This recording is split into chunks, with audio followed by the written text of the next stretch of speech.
Hello viewers, today we'll going to start about physiology of lactation.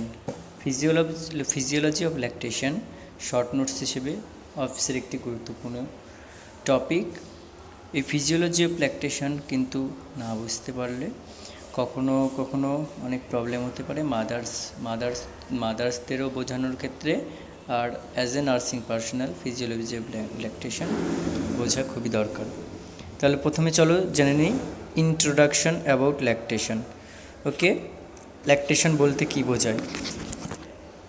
বলছি lactation means feeding of breast milk colostrum to the newborn baby.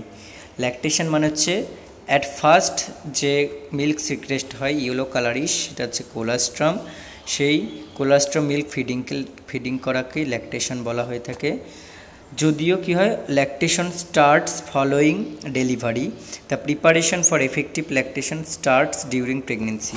Preparation কিন্তু start হয় pregnancy থেকেই, এবং delivery follow করে কিন্তু কী হয়, ল্যাকটেশনটা start হয়ে যায়। The physiological basis of lactation is divided into 4 phase. তাহলে ল্যাকটেশনের 4টে ফেজ থাকে। কি কি ফেজ? একটা হচ্ছে ম্যামোজেনেসিস, একটা হচ্ছে ল্যাক্টোজেনেসিস, নাম্বার 3 গ্যালাক্টোকাইনেসিস, আর নাম্বার 4 গ্যালাক্টোপোয়েসিস।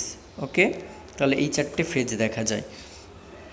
এবারে এর সাথে রিলেটেড হচ্ছে দুটো স্ট্রাকচার দেখতে পাচ্ছ, একটা endocrine glands in relation to lactation, একটা হচ্ছে ল্যাকটেশন রিফ্লেক্স আর্ক, আর role of prolactin and oxytocin. তাহলে প্রথমে হচ্ছে এই যে এন্ডোক্রাইন যে ফাংশন সেটা দেখে নিই আমরা।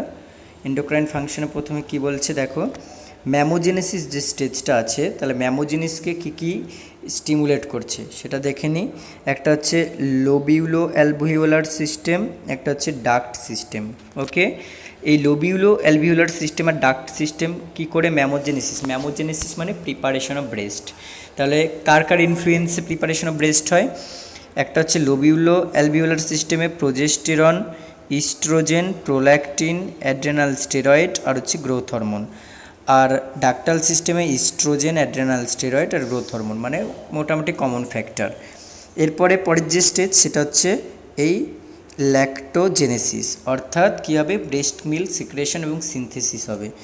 এখানে কি ফ্যাক্টরের কাজ করে? একটা হচ্ছে withdrawal of estrogen and progesterone. Okay, estrogen এবং প্রোজেস্টেরন উইথড্র হয়, তার ফলে কি হয়, ফুললি ডেভেলপড যে ম্যামারি গ্ল্যান্ড সেইগুলো কিছু হরমোনের ইনফ্লুয়েন্সে, যেমন দেখো কি হরমোনের ইনফ্লুয়েন্সে হয় এটা।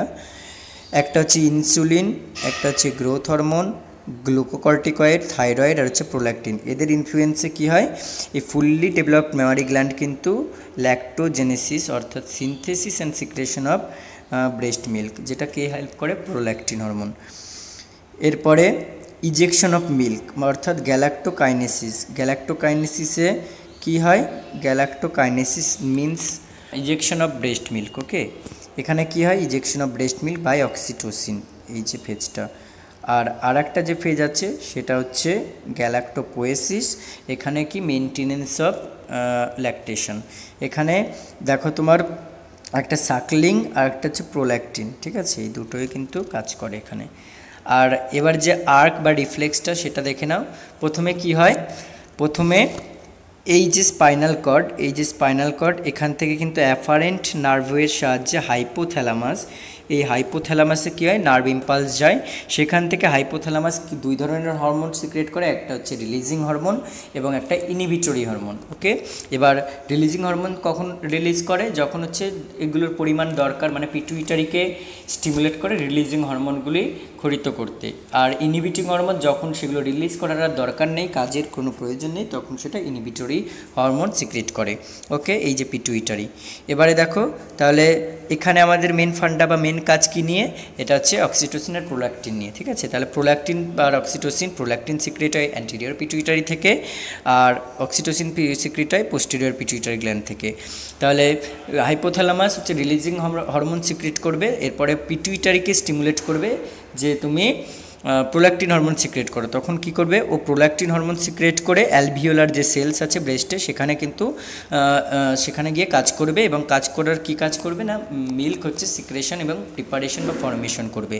তারপরে আস্তে আস্তে ইজেক্ট কে করবে, এই যে অক্সিটোসিন সেটা পোস্টিরিয়র পিটুইটারিতে কিন্তু স্টোর থাকবে, সেখান থেকে রিলিজ হয়ে ম্যামারি গ্ল্যান্ডে যাবে, এবং বেবি যখনই সাকিং করবে এবং তত বেশি করে অক্সিটোসিন রিলিজ হবে এবং মিল্ক কী হবে, ইজেক্ট হতে থাকবে। এই যে মিল্ক সাকলিং করলে কিন্তু মাদার আর ইনফ্যান্টের মধ্যে একটা বন্ডিংও তৈরি হবে, আর তত কী হবে না, তত মিল্ক ইজেকশন হবে। আর অক্সিটোসিন আরও কয়েকটি সিস্টেমের ওপর এফেক্ট ফেলে, দেখো কী কী, জিআই হরমোন ইনক্রিজ করে, জিআই মোটিলিটি ইনক্রিজ করে, আর ইউটেরাস ইনভলিউশন পিউপেরিয়াল পিরিয়ডে করে। তাহলে এটা বোঝা গেল। এরপরে ডেসক্রিপশনে চলে আসি যে ম্যামোজেনেসিস ব্যাপারটা কি। ম্যামোজেনেসিস মানে বলেছিলাম প্রিপারেশন অফ ব্রেস্ট, ঠিক আছে। তাহলে preparation of breast starts, pregnancy is associated with remarkable growth of both ductal and lobulo alveolar system. তাহলে একটু আগেই ম্যামোজেনেসিসের যে দুটো সিস্টেম দেখালাম, একটা ডাক্টাল সিস্টেম, একটা লোবিউলো অ্যালভিওলার সিস্টেম, সেখানে বিভিন্ন হরমোনের ইনফ্লুয়েন্সে, যেমন হচ্ছে প্রোল্যাকটিন, গ্রোথ হরমোন, গ্লুকোকর্টিকয়েড, ওকে, প্রজেস্টেরন, এস্ট্রোজেন, এগুলোর এফেক্টে কী হয়, ব্রেস্ট প্রিপারেশন হয়। And intact nerve supply is not essential for the growth of mammary gland during pregnancy. মানে কি বলছে, প্রেগনেন্সির সময় কিন্তু যে ম্যামারি গ্ল্যান্ডসের যে গ্রোথ হবে সেটার জন্য কিন্তু নার্ভ সাপ্লাই দরকার হবেই, এমন কোনো কথা নেই। তাহলে এটা গেল ম্যামোজেনেসিস। এবারে ল্যাক্টোজেনেসিসে কী হয়, ল্যাক্টোজেনেসিসে ব্রেস্ট মিল্ক সেটা হচ্ছে তৈরি হবে এবং সেটা হচ্ছে সিক্রেট হবে, ঠিক আছে, সিক্রেশন অ্যান্ড ফরমেশন। তাহলে ল্যাক্টোজেনেসিসে দেখো synthesis and secretion of breast milk from alveolar cell থেকে সিনথেসিস হবে এবং সিক্রেশন হবে। Milk secretion actually starts from 3rd or 4th postpartum day. তাহলে একটা বেবি ডেলিভারি হয়ে যাওয়ার পর তার 3 থেকে 4 দিন পরে কিন্তু মিল্ক সিক্রেশন অ্যাকচুয়ালি স্টার্টস হয়। এই অ্যাকচুয়ালি কথাটার দিকে দেখতে হবে। The withdrawal activity of estrogen and progesterone following delivery starts the milk secretion by prolactin. তাহলে প্রোল্যাকটিনের দ্বারা মিল্ক সিক্রেশনটা শুরু হয়, কিন্তু এই যে 3 থেকে 4 দিন সময় লাগছে, সেটা কেন সময় লাগছে না, এই সময়ে প্রেগনেন্সি পিরিয়ডেও কিন্তু মিল্ক সিক্রেশন হয় না, বা 2 থেকে 3 দিন পরে হয়। কারণ এই সময়ে কী হয়, throughout the pregnancy estrogen progesterone level high থাকে। এই হাই ইস্ট্রোজেন আর প্রজেস্টেরন লেভেলের জন্য কিন্তু কী হয় না, এই যে প্রোল্যাকটিন হরমোন সেটা একটা ইনহিবিটরি অ্যাক্টিভিটি দেখায়, ওই জন্য কোনো রকম মিল্ক সিক্রেশন তখন হয় না।